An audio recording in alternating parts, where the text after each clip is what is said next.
মুর্শিদাবাদে থামছেই না বোমাতঙ্ক। দিন কয়েকের মধ্যে জেলার বিভিন্ন জায়গায় উদ্ধার হয়েছে তাজা বোমা। আর তার ব্যতিক্রম হলো না বৃহস্পতিবার ফারাক্কার ফিডার ক্যানেলের পশ্চিম পাড়ে জোরপুকুরিয়া এলাকায় ছড়ায় বোমাতঙ্ক। খবর পেয়ে ছুটে আসে ফারাক্কা থানার পুলিশ। খবর দেওয়া হয় বোম স্কোয়াডকে।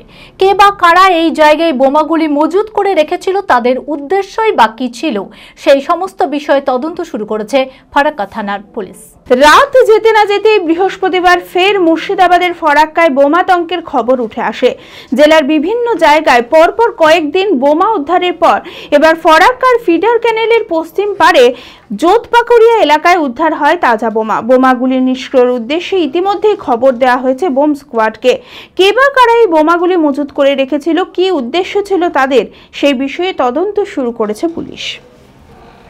এটা আতঙ্কের ব্যাপার, কখন কি হয়ে যাবে কিছু বলার নেই। পুলিশ খুব ভালো কাজ করছে, আমরা চাইবে আরো ভালো কাজ করুক। সব ভয় লাগছে যদি কিছু হয়ে যায়। খোলা আকাশ অনেক তারার মাঝে রামধনু রঙে যেখানে সবাই সাজে সাজে, নামি হোক কিংবা দামি পেয়ে যাবে সব রকমই, ছোট হোক কিংবা বড়, কেনাকাটা হোক আরো আরো, নতুন ফ্যাশনে নতুন tradition, Libas family store, Libas Libas Libas family store, Libas কাতাই বহরমপুর মুর্শিদাবাদ।